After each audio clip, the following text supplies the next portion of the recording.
Good evening, creatures of the night. This is Zachary, host of the Midnight Mystics. It is midnight here on Shady Pines Radio, and you are listening to the Midnight Mystics. Tonight we've got a very special guest. Neonn Felicity is in the house. Neonn Felicity is the captain of utopiancartography.com, which is a digest of a lot of embedded music and videos, thoughts, and blog posts that Neonn Felicity comes across that he believes can change human consciousness for the better and affect the way that society understands itself and understands the way the world works, all that good stuff. Please check out utopiancartography.com. Neonn Felicity is writing a new book, which is a Utopia Manifesto, but I'll let him tell you all about it. Also, I requested some conscious hip-hop from Neonn Felicity, so after our conversation, there's going to be a little playlist that he put together. So, without further ado, here is our conversation with troubadour, workshop presenter, author, and manifesto digester, Neonn Felicity. Read it and you can tell me if you agree with it or not. Yeah, totally. Neonn Felicity is a neo-Cartesian polygraphic fractal disc jockey who cuts and mixes paradigms of evolution and who analyzes culture and how humans relate to their environments and the media they consume. Hell yeah, I love it. Cool. Perfect. I met you at the Lightning in a Bottle Festival. Yeah, totally. And actually, on second thought, I just contemplated it a little bit more, and the neo-Cartesian thing I might quibble with, only because I'm a monist, and I think Descartes' error of splitting the subject from the object was one of the great mistakes in the history of philosophy. Well, I'll do apologies to you. It's all good. No, totally. So, I wanted to talk to you about the importance of festivals and the importance of us being able to dance and celebrate life ecstatically together, and how humans have been doing this forever, right? Mm-hmm. Hell yeah. Definitely. Wait, was that the question, or? Yeah, like what do you know about the history of us coming together in that way, and what brings you out to Lightning in a Bottle is another form of that question. Well, it's interesting actually, because I'm in the middle of editing the chapter in my book on the Eleusinian mysteries in ancient Greece, and which were kind of an early precursor of these transformational festivals that we're having now. You know, like they were psychedelic gatherings where people would venerate nature through their myths and, you know, all of arts of all different sorts. And so I mean, I think that that's the fundamental core of the great part of humanity, you know, like that we kind of lost that for like a couple thousand years of imperialism, basically, and that now we're just we're being reintroduced to these ancient ways of gathering together, and you know, where the purpose is actually being together, you know, like where there's not an end, you know, it's not a means to an end, where existence is the end that we're, you know, focusing on, and we can, like, you know, re-enchant our lives by being in them, you know, like, because I feel like a big part of our culture is, you know, dangling the carrots and sticks, or, you know, dangling the carrot in front of us and then you know, holding a stick behind us, you know. So we're constantly being, you know, this society is you know, for the past couple thousand years has been pushed and pulled by extrinsic motivators, and I think that there's something very I guess spiritually fulfilling in the internal, or, you know, the intrinsic gratification that comes with being together. That was what was selected, you know, in us for hundreds of thousands of years. Like, that's part of how we became the dominant species on the planet, was by being really good at being in tune with each other and knowing what each other is feeling and sensing each other's intentions, and being able to and that enables collaboration and synergistic beauty to emerge, where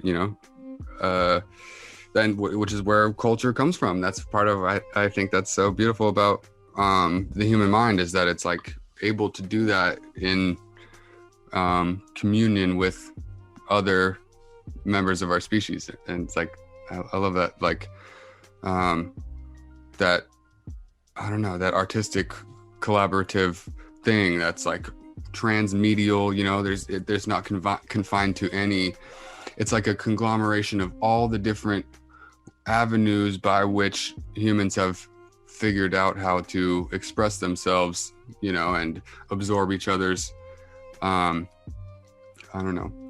greatest hopes and fears, and like we can get into each other's minds. And I think I love that about festivals, is that like it's just like this cauldron of all these people having these very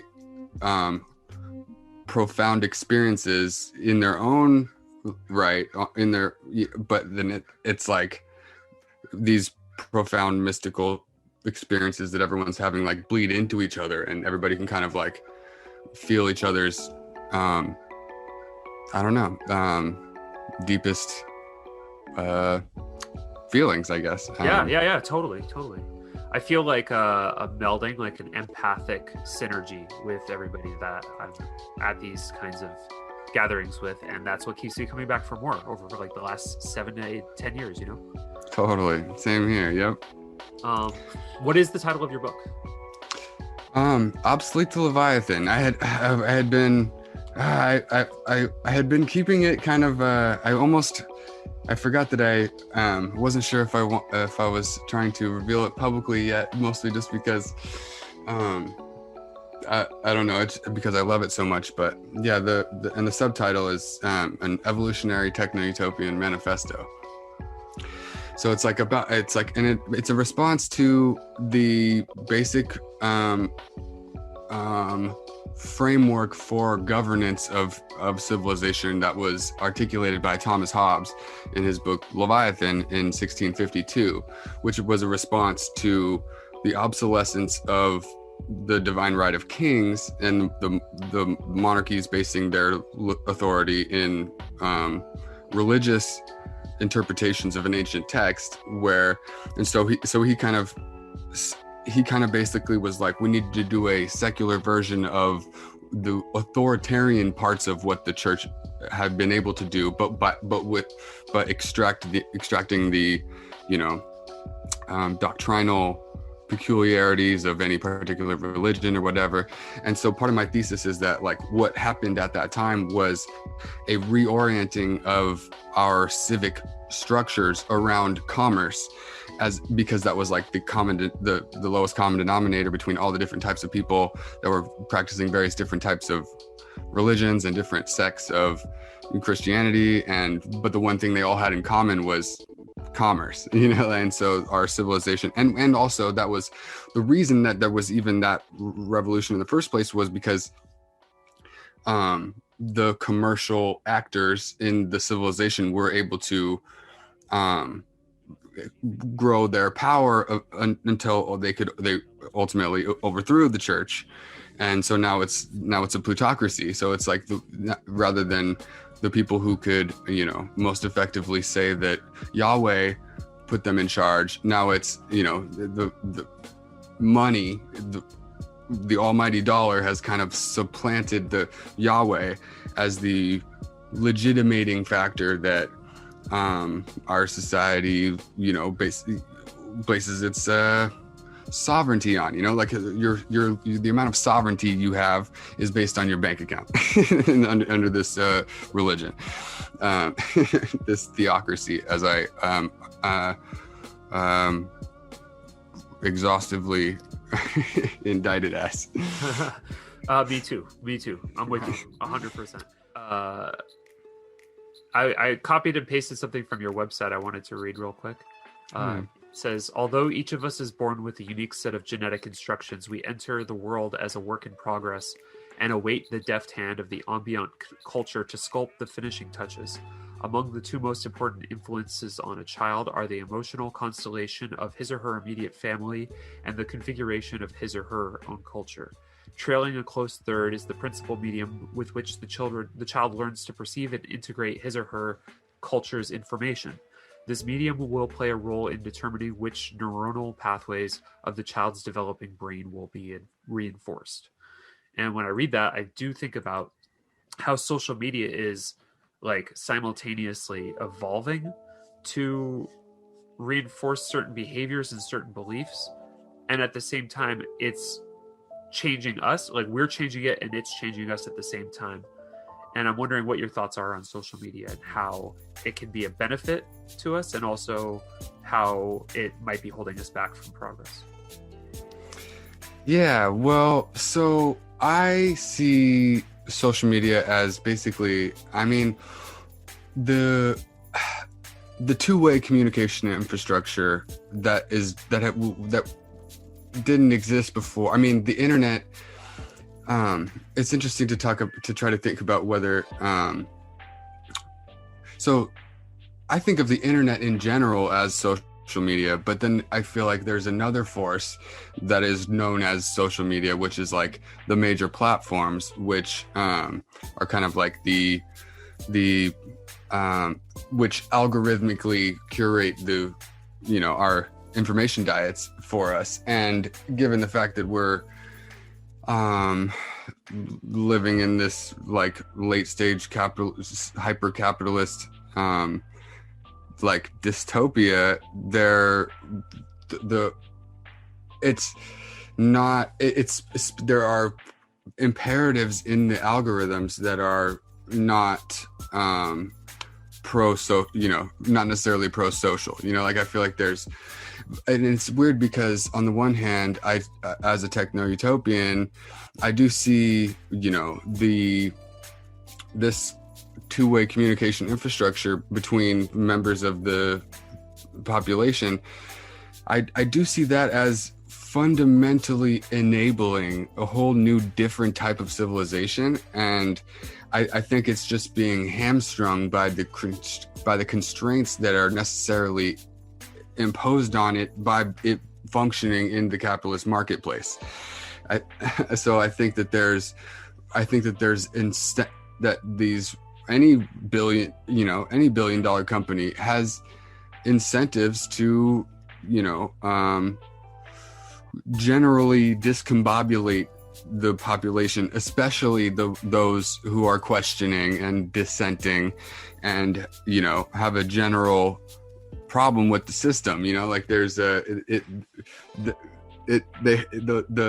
platforms definitely it seems to me that they have a structural incentive to create chaos for the same reasons that they've been trying to keep people. I mean, the ones at the top of the society have been trying to make everybody fight with each other for a very long time, like thousands of years. And so I think it's not necessarily, that part isn't necessarily new with social media. It's just that it's on steroids now because of how powerful the technology is. Like part of my thesis and a lot of my thinking and a lot of my book and my work is that the technology is evolving exponentially regardless of what we do. So it's a matter of whether, so it's going to amplify whatever is existing. So any positive or negative social trends in the society is going to amplify those, because it's like and so the accelerationist in me feels like, well, I mean, this whole thing was, this whole edifice was constructed with lies. So if the general credibility of these sources of authority, which got us into this mess, if they've all lost their credibility, then seems like it would be a net positive in the end, but our education system, you don't get to learn about philosophy unless you major in it in college.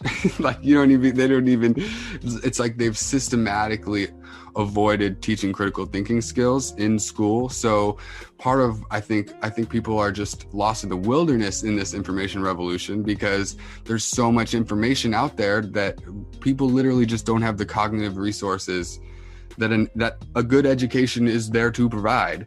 Like, people just didn't get that, so they're awash in all this crazy information, and they just don't know what to do with it. And I don't think it's the abundance of information that's the problem, but it's the lack of critical thinking skills engendered in the young people of the of the society. So people don't know what to do with all this information they're being bombarded with. So you touched on something I've been thinking about recently, about media literacy and scientific literacy, and how we can cultivate a stronger literacy in order to be able to handle the onslaught of information that we're getting on such a regular basis. And because just as much of it is like irrelevant as the small percentage that we receive that is relevant to our, ourselves personally, what's happening in our cities, in our families, on a personal level. But there's also, like, the internet also creates this pathway towards access to infinite information, right? So both you and I are on Facebook, and if Facebook is if that particular niche or microcosm of social media in the greater sphere, because I agree with you about the internet being all social media, but in that particular area of it, like, it's funny that you and I are chatting on Messenger about doing the podcast interview, but then it's like, aren't we, no matter how we're engaging with it, also just fueling the chaos ourselves too? Well, I mean, in some sense, yeah, I suppose, because it couldn't exist without all of the, billion users of whatever on the network. But part of me just feels like this is the infrastructure in which we live now. And I do personally believe that it carries a lot more benefits than negatives. But yeah, I mean, I as a rationalist who cares about the truth a lot, it is quite distressing to see the shit that people are circulating around over there. So how can we participate in bringing more harmony and, like, rationality and common sense to the picture? Well, I mean, I feel like it's just like to try to, I mean, whenever I see, like, debates going on, at least especially on Facebook, because that is a website that out of all the, I do interact on it a lot, or whatever, or I guess not as much lately, but in general, I man, over the years, I was always a defender of Facebook. Back in the day, people always used to be like, fuck Facebook, and I'd just be like, well, no, but it's got a utility. I like having a living room, where, because I think of it as like a common area in a dormitory or something. So it's like you could go out of your room into the common lounge or whatever, and there people could be, like, bitterly fighting, and I feel like there's just like there is a way to calmly be like, okay, well, here are the interested parties that have various structural incentives to deceive the population in such and such a ways, and it's not your fault if you got deceived by such and such. But I feel like that I don't know what else other than to try to, I don't know, I try my best to try to explain where the incentives are, and that it's that the other things that I feel like I think that's one of the things where, like, especially right now, I don't know, like, it's crazy because I back when I discovered conspiracy theory back in 2013, it was like it was such a fringe thing. Like, there was no, I didn't conceptualize it as like, or I mean, there just wasn't it just wasn't this mainstream thing where, but even at that time, I could tell, I could distinguish between conspiracy theories that seemed like they were very deliberately trying to mislead people, like mislead people away from understanding the basic structural incentives that the system has in place, like because I think that's part of why a lot of the, because I don't know how much of circles that you are in on Facebook are falling for this Q stuff, and the general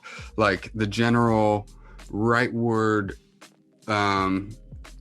what's the allure or whatever, like there's a version of conspiracy theory, right-wing conspiracy theory, that just that they have to posit things like Satan to distract from the profit motive, because they have to be able to, in order to be a right-winger, you have to make a case that the profit motive isn't fundamentally negative for society. And in order to do that, you have to posit other forces at play, and they don't really make much sense, and you poke them, you prod them and poke them a little bit, and like, why would they be doing that? And eventually, it only takes a few steps till they say the people are worshiping Satan. And once you could, in my opinion,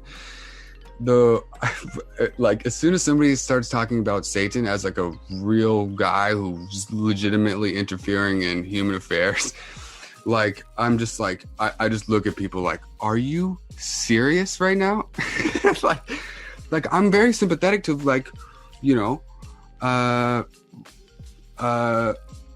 unconventional ideas, but like there's a certain level where I feel like there's just absurdity being going on, that a part of me is like, I don't know. I personally, like, I generally don't impugn malicious intent on most people, even no matter how wrong they are. I feel like there are, we're all just trying to figure this out. Like nobody's got there's no answer key, I guess is what I'm trying to say. Are you a person that also has an appreciation for absurdity? Oh yeah, definitely. I'm an existentialist to my core. I am an absurdist. The whole of reality is absurd, and that's part of what I love about it. Yeah, I think you're a good reflection of me in that way, and so I think that's why we vibe really well, is because we could kind of kick back and just chuckle at all of it and our participation in all of it at the same time. Right, exactly. Tell me more about this manifesto you're cooking up. Yeah, definitely. So it's kind of loosely broken into 3 sections. Like the first section, first couple hundred pages is a lot about the drug war and the origins of it and the nature of it and how it's evolved and why it exists and all the various forces that have come together to find it in their common interest to use drugs as a proxy for the general religious and racial and cultural warfare that the ruling class wants to wage on dissidents. They use it. They use prohibited substances as a proxy for, persecuting cultures. So that's the first section. And then the second section is a lot about law and justice and war. And so I talk about imperialism and the prison industrial complex and the military industrial complex and that kind of stuff, and kind of show how it evolved from slavery into this new system that we have where there's 2.5 million people in prison, and a lot of them are, and whether or not their labor is being exploited by capitalists who can buy it for pennies on the dollar or whatever, their bodies being incarcerated is literally just a cash cow for corporate America. Because it just, $30,000 a year on average per inmate across the country, double in California, and double for like older inmates. And so like one of the things about mass incarceration, just one funny, or not funny, but horrible like irony of the waste of resources that mass incarceration represents is that like most crime is done in people's late teens or early 20s, and by incarcerating people for decades, like both the cost to the taxpayer goes up and the value of the incapacitation value of incarcerating them goes down. So like we have these old prisoners, and these 60, 70-year-old prisoners that cost the taxpayer $100,000 a year. And they're elderly, frail old men now. They committed their crimes 30 years ago. Like there's at no risk to society, but all that money is going to somebody, you know. And so there's a profit motive involved in incarceration, and so so I kind of traced the evolution from that. So I mean, it's positive news that the White House was like, we're not doing private prisons anymore, right? Yeah, totally. I didn't get a chance to fully look into that. All I know is that it did not extend to the immigrant detention facilities. So it's like the whole, hey, at least Biden won't put kids in cages, and it's like, oh yeah, really? Well, besides the cages he built, and is still now refusing to close, even when he is making a point of, I don't know. I do know that he was prioritizing reuniting families, that they were going to be putting like a lot more effort into reuniting kids with their parents. And okay, well that would be dope. But I just don't understand why the immigrant detention facilities weren't included in his private prisons ban, because it's like that's right. One of the biggest sources of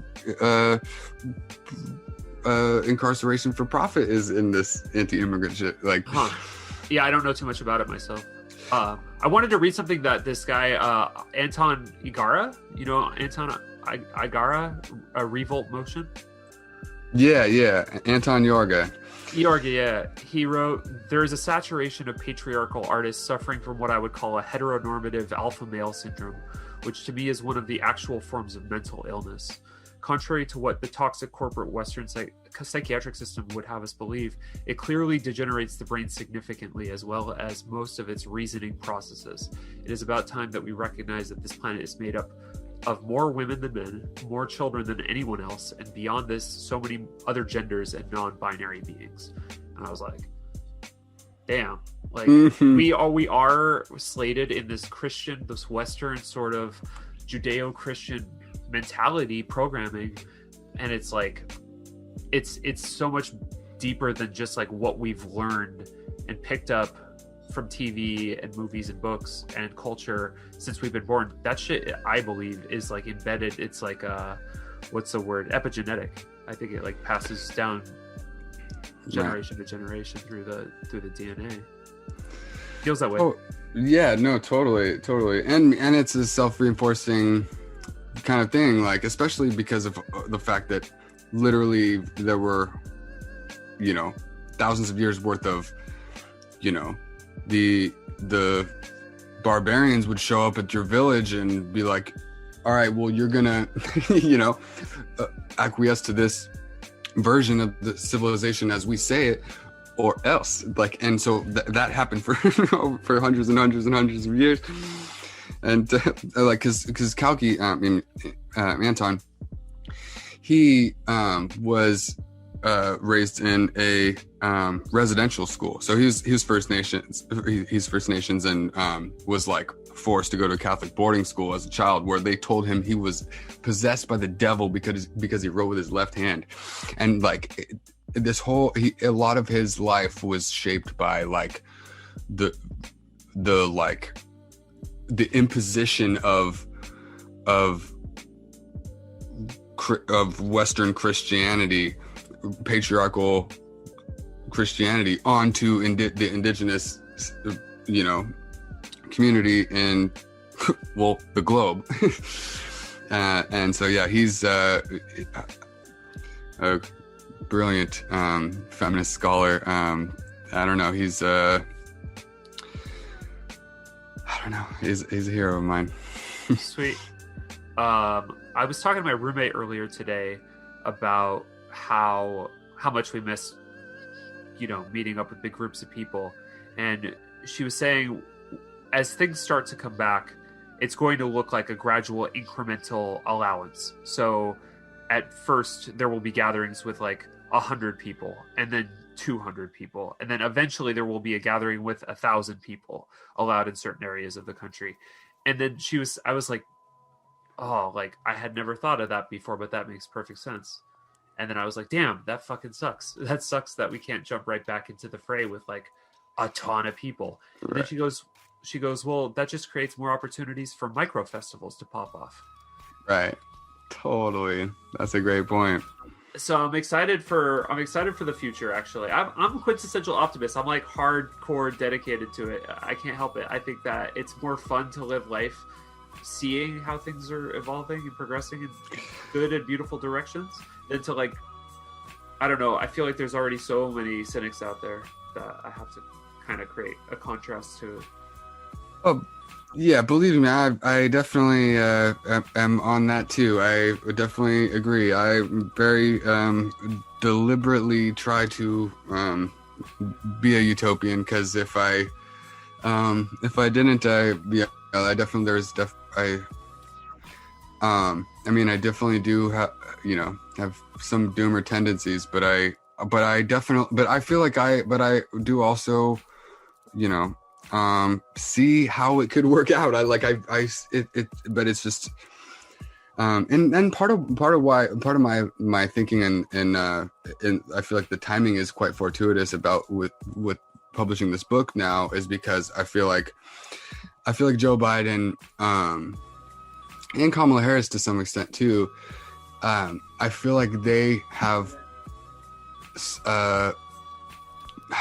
and maybe this is just wishful thinking, but I don't think so, some degree of a guilty conscience about their role in creating the system of injustice that is being protested in the streets, and such, I can see that too, for sure.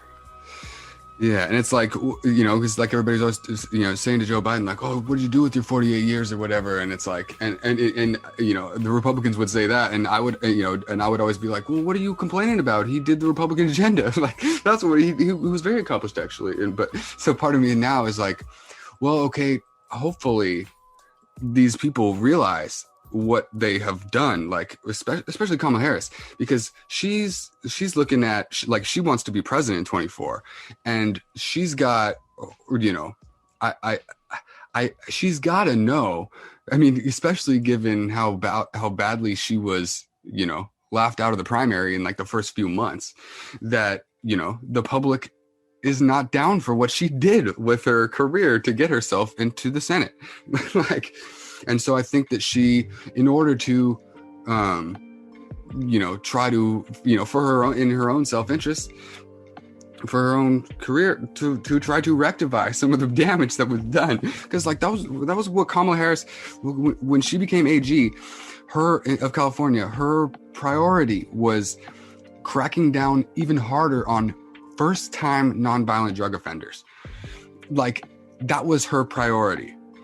And so, and it was just because that was the culture. And so, that's how she boosted her reputation. That's how she skyrocketed, was by being the one to have the most convictions in California at the time, to crack down on crime, because it was popular for government to step in and crack down on crime. So she was just like, all right, well, this is a way to get popular, and so she fucking did it. And she regrets it, but she did it, and I think she's smart, and I don't really know where her heart is, and I don't necessarily trust her. I do have to say, though, that Midnight Mystics isn't a politics podcast, just because the nature of people's perspectives and opinions on what's happening in government is like, to me, it's like that's part of what's dividing us up and separating. I mean, like, all this will be in the podcast, but just like, I like to stick like 95% of the media, even like late night talk shows, like they have to joke about what's happening in the country, and it's all taken so seriously, and there's so much sarcasm and satire involved. It's just like it already occupies so much of my bandwidth that I like to open up a space on the radio station for us to like learn from each other about like other possibilities, like Oregon. You're in California right now, right? Yeah, I'm in Oregon where they just decriminalized all drugs, and I'm like, wow, what a time for that to be occurring. And then it's like, what do you think of that? What do you think about that? Wait, where did that happen? Oregon. Wait, all or just all? Small amounts of all. Wow, that's amazing. That is awesome. I'm shocked that I hadn't heard about that. Yeah. Because I definitely advocate that universally. I think it should everything should all be legalized and available at the store. Just like it, man. I feel like just like every other commodity, half the shit in the store is toxic. Like if you go to a grocery store, half that shit in there will kill you. That's true. Yeah. What's up with that? There's a lot of reasons, like the whole Q thing, like there's a lot of reasons why people have distrust of institutions, right? Like I get that shit. I get what's motivating them all, and I get why they're all onto the truth, but they've also been brainwashed to be radicalized against it, where it's like being radicalized doesn't actually help the cause. It makes your cause seem crazy as fuck. So right. I'm curious what you think of the Q shaman. Well, yeah, him in particular, I love. He's one of my favorite characters that has walked him onto the world stage in a long time. Preach. He cracks me up, and he's so like. He really does seem like it's like part of me feels like he's a troll because he almost seems too lucid to fully believe the ultimate core of Q, of Q. Like he doesn't seem like somebody who believes that the power structure is worshiping Satan. He seems like he's fundamental, but at the same time, it's like, this concept of the Q shaman, like that Q is this, other world that's like almost beyond reason. That he is the, I just feel like he's just so iconic, and those images of him in the Capitol were so like he's gonna make the history books off of that shit. Like I mean, and that's part of why, and he's an absurdist. He's I'm sure part of me, that's why Kara and I are like, is he Antifa? Shit. Like maybe he's just like trolling these motherfuckers. No. He's definitely a hardcore MAGA guy, but he's still hysterical. He's still hilarious.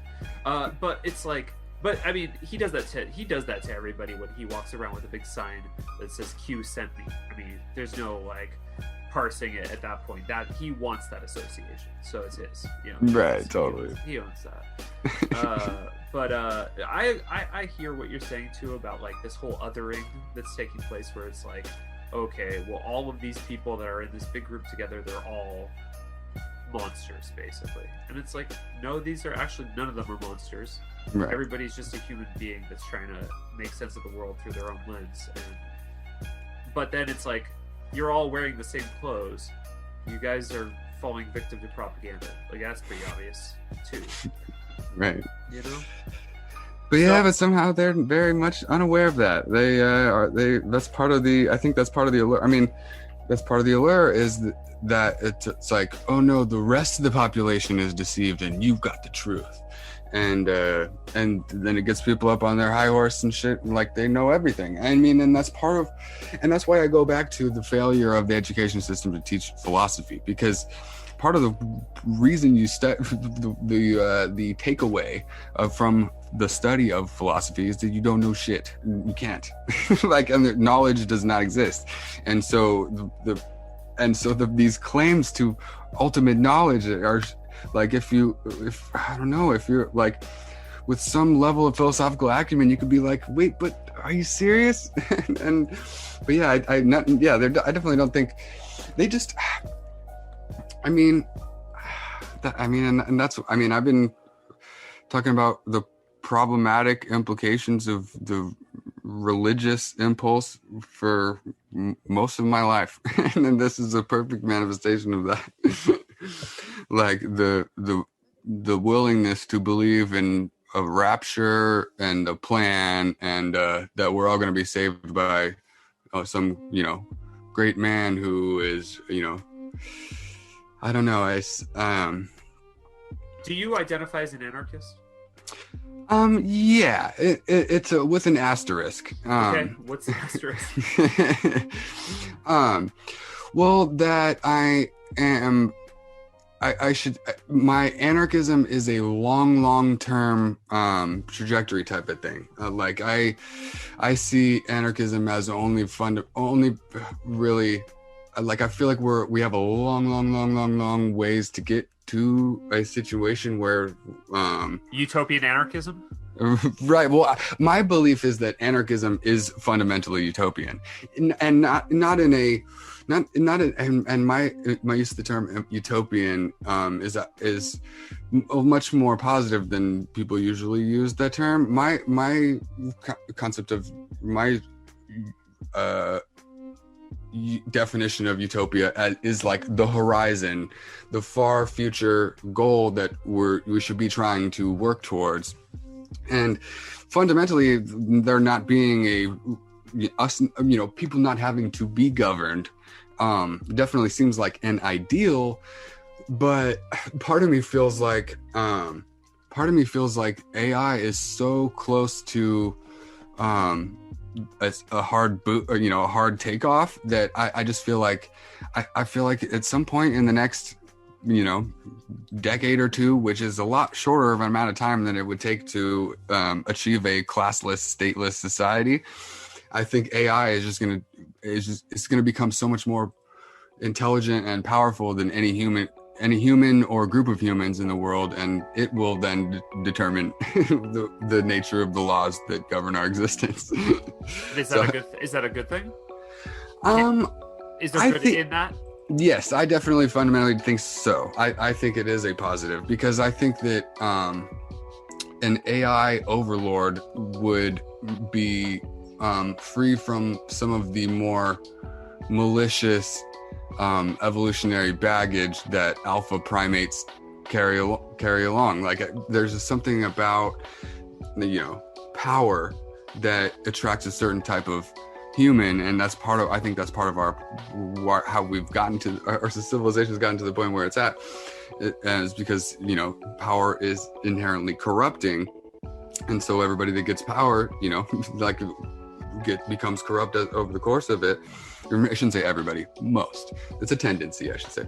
But I do think that the AI, which will ultimately probably rule the world, will be free from some of that. Who knows what other types of, incentives it will have to, but I think that it will be able to override the fiduciary rule, which is that the profit motive is all that matters.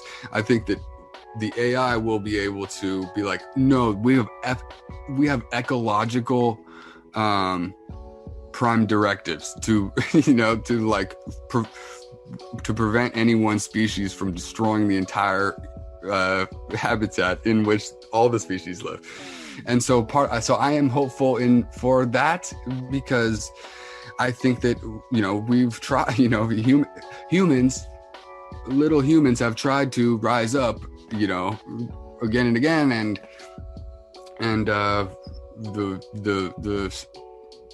the power structure has figured out a way that's been resilient, and but I think that AI is going to be the thing, and obviously it's being programmed and built by the biggest corporations on the stock exchange. But I think that even despite that, it will eventually become so intelligent that it stops taking orders from the capitalists. At least that's my hope. So the singularity, right? You're speaking about the singularity. Yeah. And it's a point where data, it's like the cost of data, the memory is cheaper than the substrate to make it, or something like that, and then it mounts on itself. what do you think that the United States is going to be like 10 years from now? That's a super good question, because none of us could have predicted this 10 years ago, where we're at now 10 years ago. But I definitely see that 10 years out, I definitely see a more robust movement towards socialism, just because I feel like the capitalist system is immiserating everyone so badly, and I just feel like it's accelerating its decline.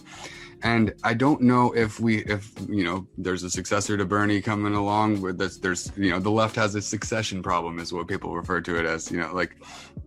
And so I know that it's hard to see who's going to be next, whether it'll be Nina Turner or AOC, or we're not sure who has the national profile yet to carry that mantle. But Stacey Abrams is really strong. True, I do like her. She's cool. But she, I don't know. She kind of lost me a little bit when she endorsed Bloomberg in the primary. I see. Got you. Yeah, that's upsetting. Yeah. I can't tell you, man. Michael Bloomberg. Michael Bloomberg losing in the primary was a massive reason for hope for me, because I was watching this guy just waltz in there and buy the whole thing, and I was just like, oh my god, dude! If this one man could just on an ego trip just buy the whole presidency for himself, like. I was terrified for that. What did you think of Kanye West running for president? Yeah, I loved it. I was waiting for that to happen for years. I was posting Yeezy in the White House memes like 4 or 5 years ago. What do you think of Kanye? It's interesting. I think he's a very confused man. I think he's definitely a genius beat producer, and he's got musical talent like crazy. But I feel like he's one of those people where his all how do I say, all right brain and not enough left brain. Oh wait, no, all right brain and not enough left brain. Like he was like a big part of his campaign was like on abortion. And I was like, dude, Trump's already got the abortion vote on lock. Like, what are you doing? But what do you think about non-dual, not the rise of people claiming non-dual identity? Non-dual. Yeah, like gender-wise. Non-binary, yeah. Non-binary, yeah. Yeah, I see it personally, and I don't know how controversial this is or whatever, but I see it as part of the transhumanist project of transcending biology. So I think that because obviously sex differences have been quite useful to the, flowering of biodiversity over the past billion years. But I think that there's something happening right now in culture where our culture, the evolution of our culture has reached a point where people, can kind of blur the, or it's the very, very beginnings of a detachment from the determinism of our biology, if that makes sense. Like because transhumanism is about it's about morphological liberty and the idea of being able to hack into and change your own identity and existence. And so I see that idea of the whole, rejection of gender and the emergence of a, third gender or whatever, the in between is kind of like the beginning stages of a transcension into a cyborg type of existence where we can intentionally choose how we want to exist in the world. That's independent of any factors that we didn't get to choose. So just to see if I'm listening correctly, do you believe that there's a direct parallel with the coming out and like questioning of cis norms with technology and our kind of evolution, our social evolution with technology? Right, totally. Yeah, exactly. Because a lot of it, like some of the things that people have talked about, like the surgeries and shit, and the hormone therapies and shit, that just didn't exist before. That's true. And so people might have had gender or body dysphoria and just couldn't do anything about it. And but the technology that exists now enables people to reject their biology in a way that wasn't possible before. Got it.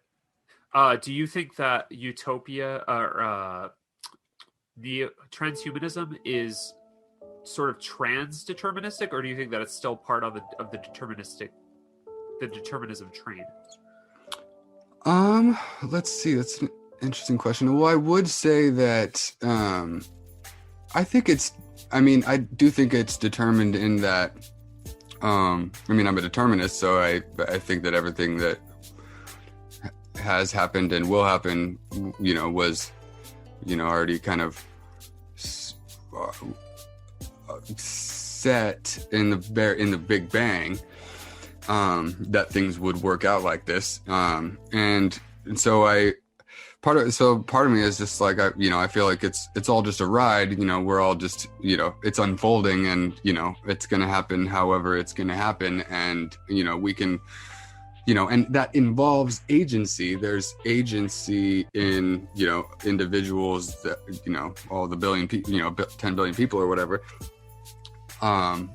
Or maybe even more relevantly, the, handful of nerds at these tech companies that are really pushing the boundaries of what's possible. I think that I do think that it's, I think if I understood your question right, that it's more or less,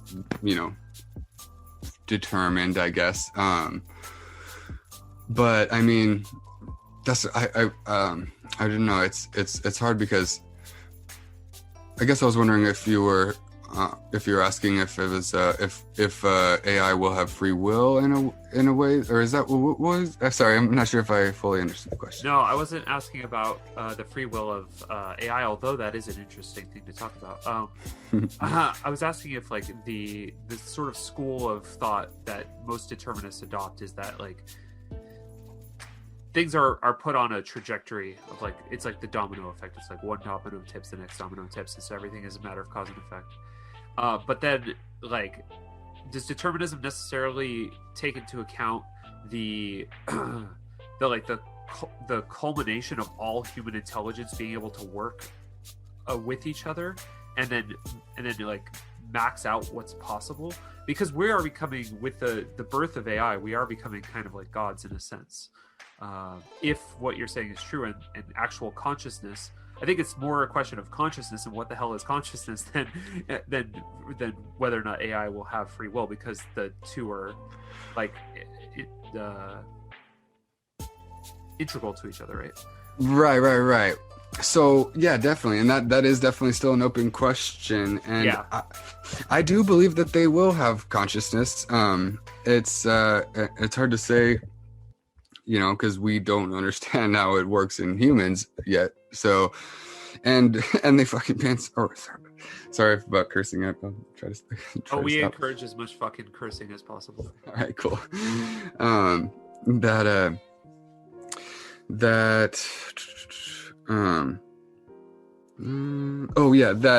they banned psychedelics, so the whole entire field of academic psychology has been impotent for the most part for the past 50 years. And so it's hard to fathom how much more we would understand about consciousness if it hadn't been for that prohibition over the past 50 years. Right.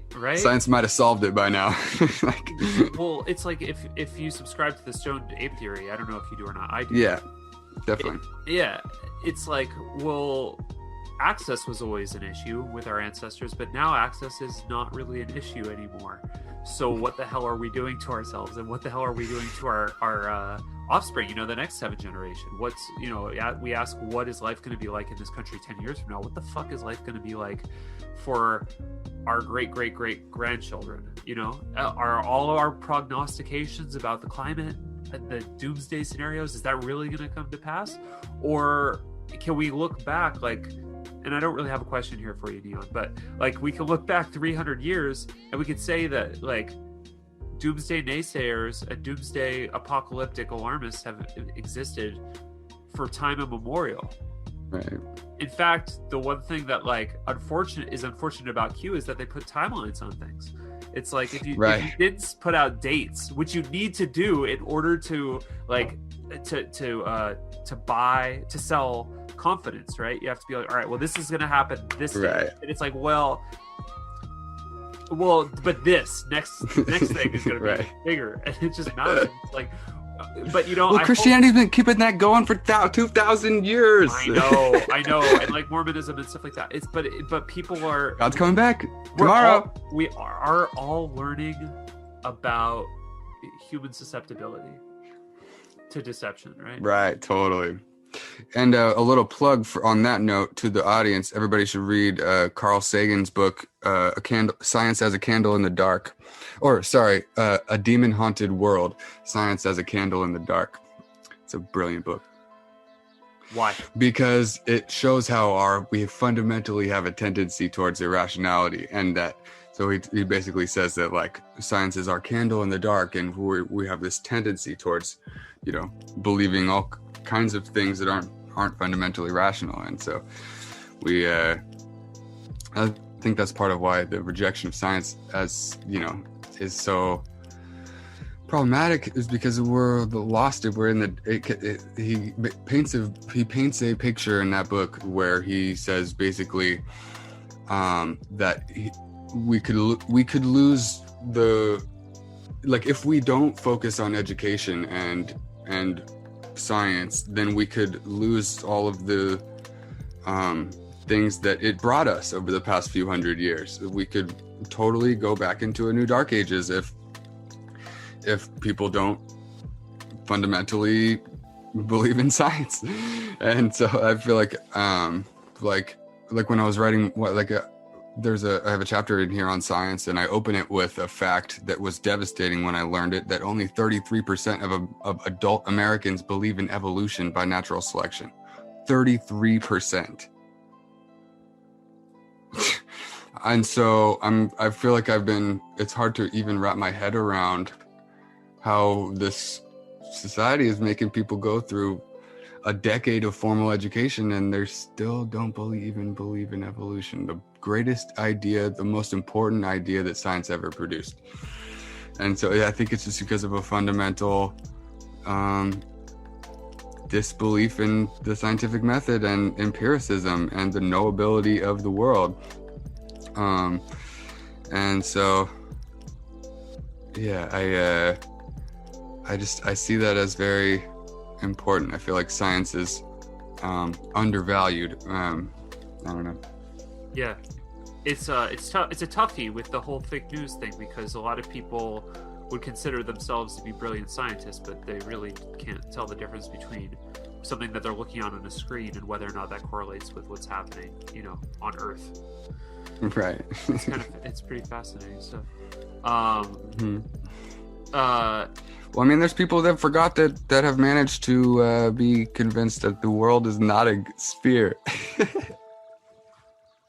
Yeah, I mean, most of that is satire these days, but there's still. I had a Lyft driver, and he wanted to chat my ear off. Like, he ended the ride, but he's like, I want to explain this to you because you really need to understand that the what did all the flat earthers say? There's no sphere. No, there's no. I forget.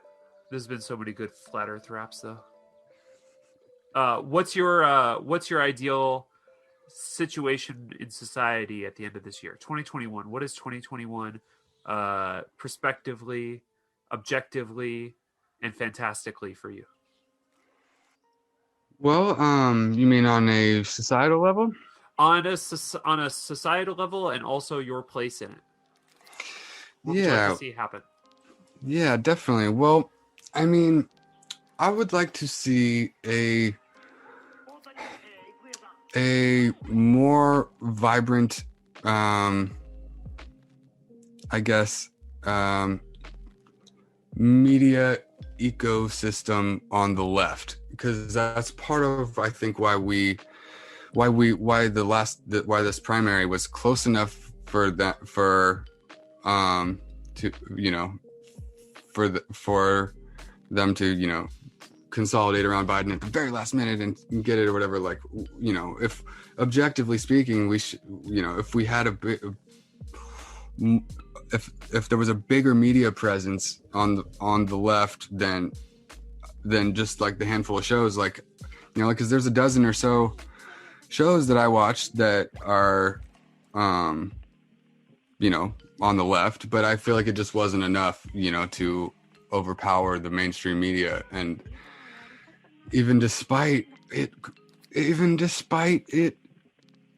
discrediting itself after 3 years of Russiagate, like, people still, I think it was, I don't know, it's hard for me to wrap my head around what went wrong in this past, like in the primary in March.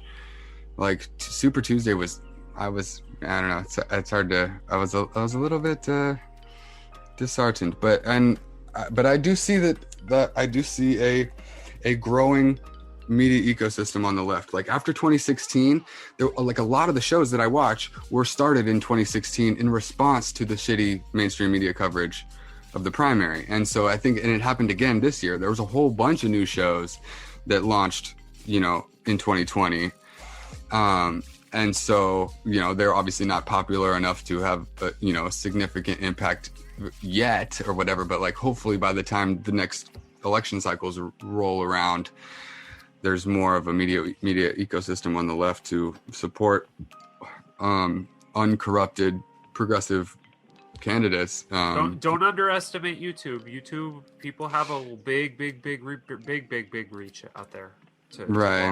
lots of people. They're not getting elderly people that don't know how to use the internet, but they're getting 12-year-olds that are playing Fortnite and then searching around on YouTube for random stuff and then finding other stuff and then becoming themselves through their own self-education process. It's kind of crazy. Yeah, seriously, definitely. No, YouTube is YouTube is the single greatest website that the internet holds, in my opinion. I feel like I spend most of my days on YouTube just because you can watch and listen to brilliant people who don't have a boss other than the directly the audience. It's like cutting out part of the corporate gatekeeper. And yeah, no, definitely, I think that's a huge part of it. And in terms of my role in that, I'm very excited to publish this book. And I realized, or I learned a few months ago when I was looking into the publishing process, that it takes a whole month from the time you submit the final edits of a manuscript to the time it shows up on bookstore shelves. It's like a whole year. And so I'm not certain if it'll be if my book will quite be out by the end of this year, but I will have relaunched Utopian Cartography to start having conversations with people about big topics, because what we're doing right now, this is really what I want to do with my life, is just have interesting, important conversations with people who have vision for the future and care. And I don't know, this is like I was just listening to a thing with Douglas Rushkoff. He was on Russell Brand last year or whatever, and I was listening to that earlier today. And I don't know how familiar you are with Douglas Rushkoff. He's probably my favorite. Yeah, he's awesome. He's a media theorist. He's probably my favorite author. And I love his writing. I've read 4 or 5 of his books. He's brilliant. And he hosts a podcast called Team Human, and his newest book is called Team Human.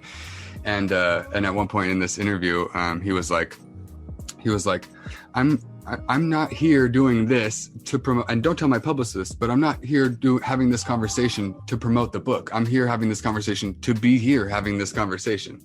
it's like, and he's like, oh, I almost wrote the book in order to be able to have this conversation. No, wait, I take that back. I wrote the book just to write the book, so he was like really drilling in the idea of like existence is the beautiful thing that is here, and that's part of how we get lost sometimes, I guess, is by not realizing that the thing that we're doing is the most important thing, because the only moment you ever get is this one or whatever.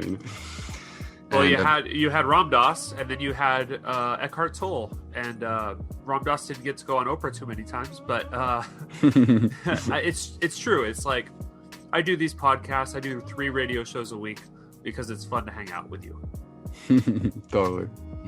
That's what it is, and it's like, the more we can learn from each other and the more that we can share with each other, the better we all are off. We're just amplifying our resources, amplifying our knowledge, amplifying our suggestions, and we're just sort of like expanding the iris, the aperture of human consciousness as to what, to be all inclusive. And we've never as a species, we've never been to this point of being able to communicate with this many other people and like influence so many other people, and like random things like the Bernie gloves, like that. how humanity is just like entertains itself endlessly through this medium, and how the Bernie memes have just changed the way that we've thought about Bernie, just from wearing these kind of ugly mittens, I guess. But we're all changing and we're all evolving, and I agree that having these conversations is my favorite thing to do and all I ever want to do. Totally. But so your book is going to be in bookstores right when bookstores reopen, which is cool. Totally, hell yeah. Are you going to have an e-copy of your book for people to purchase as well? Do you have a Patreon? I do have a Patreon. Yep.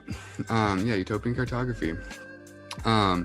And my goal, I'm really, really, really want to negotiate a Creative Commons license in the publishing contract, so that, because I don't like the idea of people spending money on ebooks. I think that if it, I feel like I'm against. I just feel like I want it to be freely available. I want, if people are going to download it rather than get a physical copy, then I'm assuming it's because they're too poor to afford the book. Because for a long time, I only ever the limiting factor in my research was I couldn't afford to buy all the books that I wanted to read.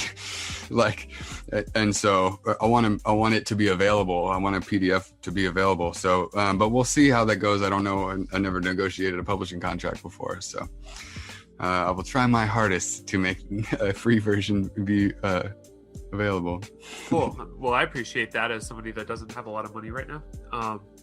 Totally. So I asked you for some music suggestions. You sent me like 6 or 7 links, and I've sampled them in preparation for this interview. But what do you want to tell us about this assortment of songs that you sent us?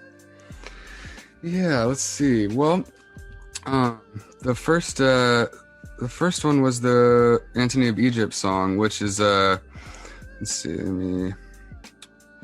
I think that was Into the Abyss, right? So yeah, it was that's his one about how apocalypse is the necessary precursor to utopia, which is a big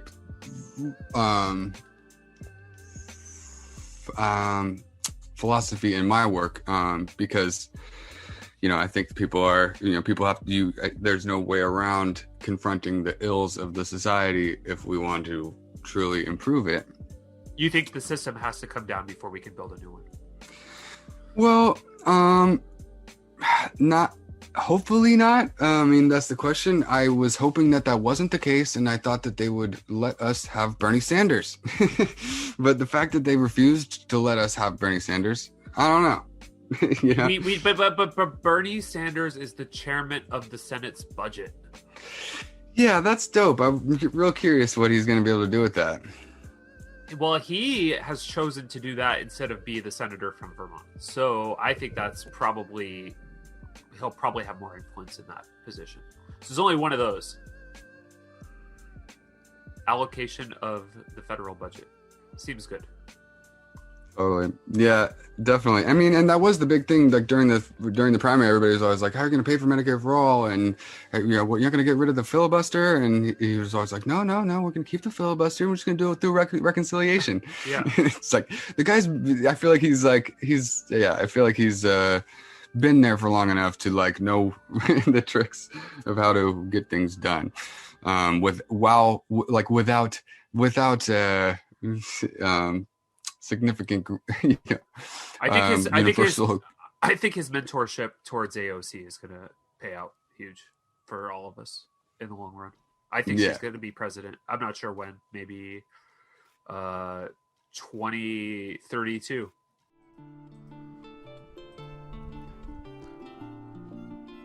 And as promised, here is that little playlist that Neonn had sent in. We have the following tracks. We've got Son of Saturn, Staring at the Sun. We've got Antony of Egypt as Captain Nemo, Into the Abyss. We have Beast, 1333 by Lumen, produced by Kenshin. And we've got a song by Water Levels. Thanks for listening to Shady Pines Radio. Thanks for listening to the Midnight Mystics. Tune in every Tuesday night at midnight for more mystical and metaphysical conversation. Thanks for listening, everybody. Enjoy the following music.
Purification time, and there's renewal time.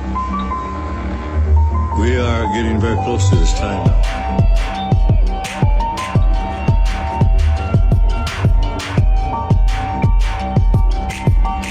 We were told we would see America come and go. sense, America is dying from within. Because they forgot the instructions on how to live on Earth. It's the Hopi belief, it's our belief that if you're not spiritually connected to the Earth and understand the spiritual reality of how to live on Earth, it's likely you will not make it.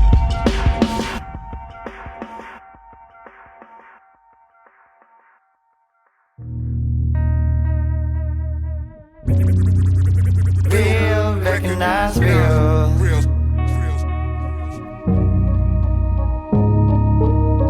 Oh, are we dreaming, baby? Or is this real? Recognize real. I'm trying to find a sign, but I can't tell. Recognize real. And I can feel you. Inhale your smell. Recognize real. Oh, baby, let's look beyond the veil. Recognize Coming real. at you from a brain in the vat, a brain trapped in the skull of someone saying a rap you couldn't see from my perspective if your brain was attached to my optic nerve. Cause if your brain was intact, it wouldn't work. You just end up bringing your mind along. So a better way to connect is via this dialogue. I have a thought, I find a beat to recite it on, and if it lands, you have a similar kind of thought, igniting a spark in dark places. The fact that we can even share thoughts is amazing. What's a thought made of? If not information that's contagious. I guess I caught the plague from Black Thought, De La Soul, A Tribe Called Quest. They infected me with the memes to rhyme complex. Conscious hip-hop, what a fine concept.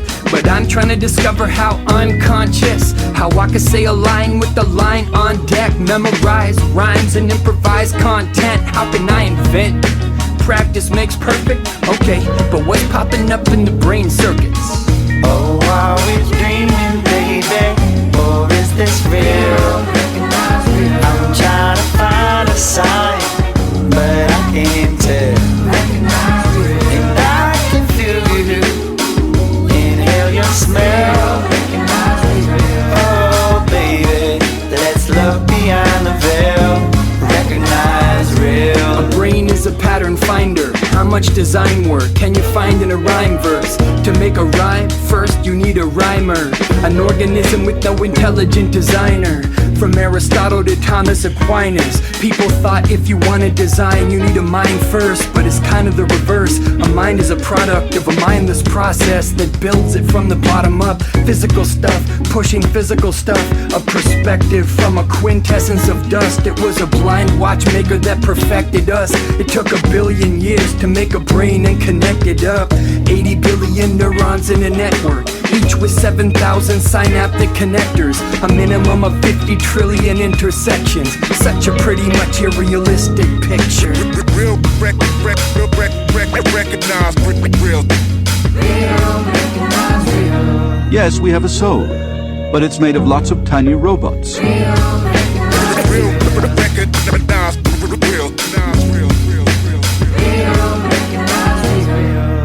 Not a single one of the cells that compose you knows who you are or cares. At the moment I recite these lyrics, I'm conscious, savoring experiential nuances. Forget objectives, it's all about the process of deriving subjectivity from objects. Tiny objects with action potentials, axons with potassium ion differentials.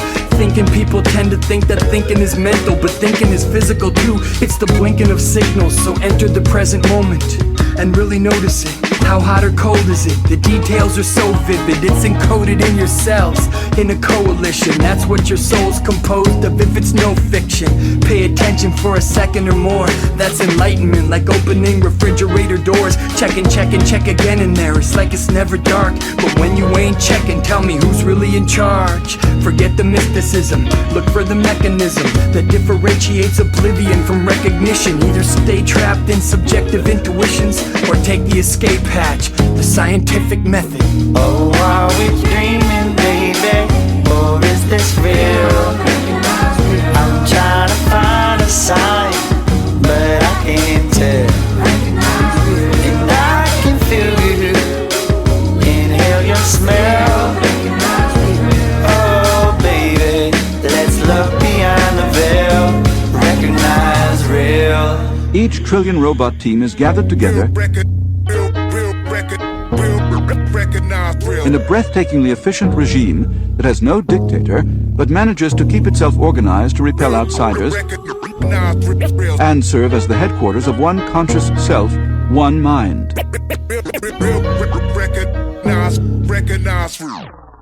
Whatever belief you hold in your subconscious mind will become your reality. My thoughts are pure energy, vibrations and ripples. Some cognitive reframing techniques I'ma teach for you cripples. I'm 3, I'm the triple. Scientific concept proponent. It's mind over body, you cannot duplicate my components. I scoff at opponents, I walk a bloody trail of their faces. Inhabit this physical realm as well as all cyberspaces. You fell for my graces when positively thinking's the secret. You think you can keep it, but you don't have your third eye to peep it. You so you gon' reap it as subsequently beneficial. You gon' have to smudge your whole crib after this. Grab a crystal, let's chant affirmations, repeat it loud. I am number one, and life is all about experiencing senses and fun. Forget what you've done, identity, illusions, and knowledge. You have to let these feeble things disintegrate to acknowledge, enhancing your capacity to cope amongst other humans. I turn your mind into a light that can't be measured in lumens. Whatever we hold predominant in the back of our subconscious minds, we are attracted to in life. Everything that you see, hear, smell, taste is shaping your subconscious mind. No joining the crewman, no sheeple-like compulsions to follow. Intensify disturbing feelings of anxiety. Hollow the Zeus, I'm Apollo. No gratitude, respect, no mahalo. My scholarly albums alone should demonstrate my bravado. Increasing potential solutions form from lateral thinking. Our self-reflective diary keeping and journaling shrinking. I stay interlinking my auditory imagery flawless. My sensory modalities enhancing land of the lawless. We build, they demolish. The omnipresent lord of all rapping. A higher adept in the sciences of chromosome mapping. No trapping or vapping, just academic wizardry snapping. Of subspace anomaly forming in the booth when I'm blacking. No concept of dimensions restricted to physical beings. The moment that you heard my voice, you became the all-seeing. They skiing, we fleeing. You scared to death, no shitting and peeing with no disagreeing. I must admit this music is freeing, a mystical being. Our thoughts create us. We have to be extremely careful with what we are feeding our minds. Music can be beautiful and beneficial, but it can also have a negative impact on your health. Choose wisely.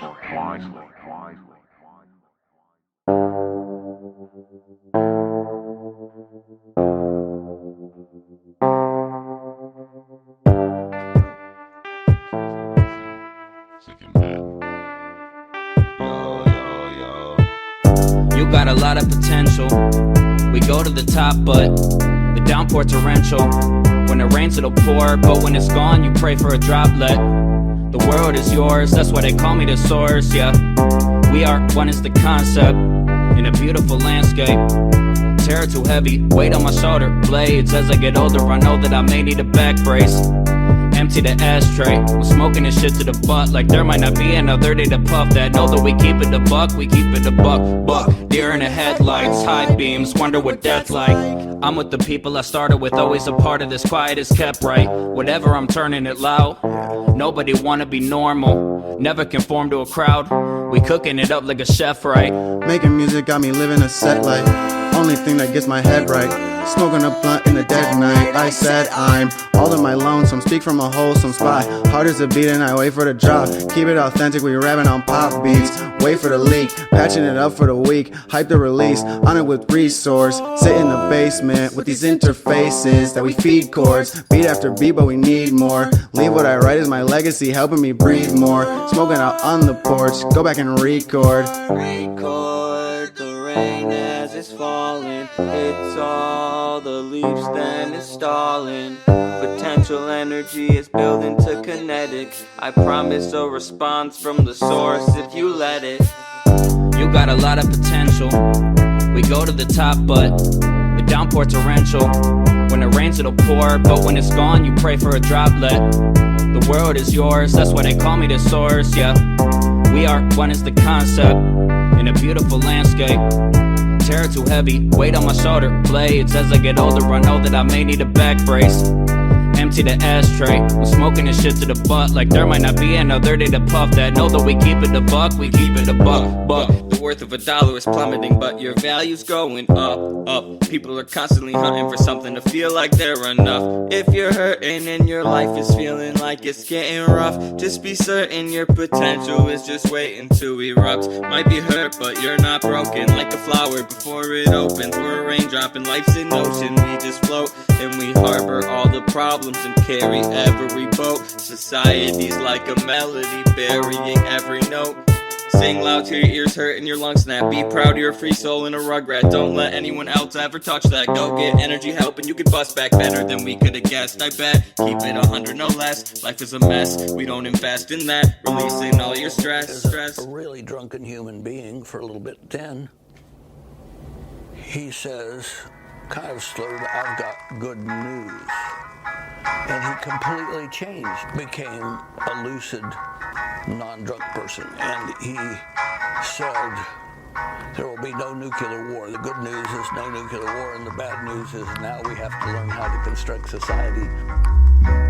Tired body, tired mind, but I'm grateful I'm alive. Old paradigms aside, and I'm gazing through the eyes, no longer calcified by alibis of evolution. The malaligned are foul and blind, but I'll decide solutions. Choosing routes that wind the kundalini spine, designing blueprints. Climbing like Caduceus, soon I'll sit again like Nagasado's in the timber rash. A little flash of magic lasts to light the dimmest moments. Find my center, get it open. Hope is not in my vocabulary. All we have is action. I won't pass another January. Have prepared, the past is buried. Perish like its future friend. I'm zooming in on truth this minute. In it till the end, I'll listen more and speak less. Stay living in the rhythm and the feeling of the breath in my chest. So blessed, no stress. Yes, yes. Break into a new dawn. Eyes wide, never let it. Time flies, never let it slide by. Undeveloped, gonna eat better, sleep better, think better, live up to that G letter. Come on, check it out. Awaken to a new dawn. Eyes wide, level-headed, time flies, never let it slide by. Undeveloped, well, I'm gonna eat better, sleep better, think better, live up to that G letter, reaching for that peace, brethren. Awaken to a new dawn, eyes wide, level-headed, time flies, never let it slide by. Undeveloped, well, I'm gonna eat better, sleep better, think better, live up to that G letter, reaching for that peace, brethren.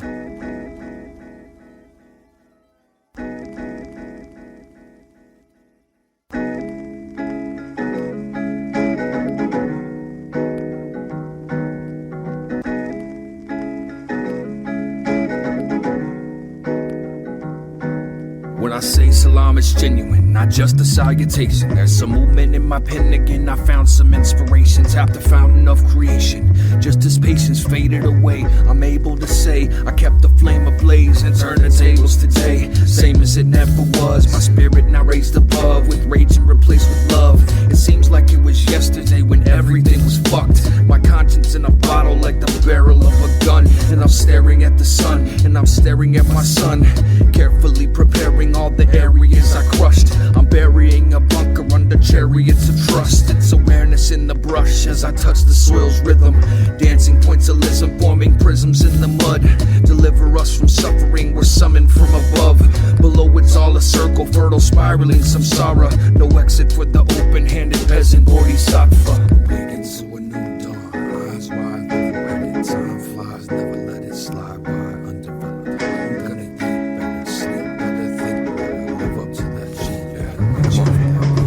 Awaken to a new dawn, eyes wide, level-headed, time flies, never let it slide by. Undeveloped, well, I'm gonna eat better, sleep better, think better, live up to that G letter, reaching for that peace, breath. Awaken to a new dawn, eyes wide, level-headed, time flies, never let it slide by. Undeveloped, well, I'm gonna eat better, sleep better, think better, live up to that G letter, reaching for that peace, breath. Awaken to a new dawn, eyes wide, level-headed, time flies, never let it slide by. Undeveloped, well, I'm gonna eat better, sleep better, think better, live up to that G letter, reaching for that peace, brethren.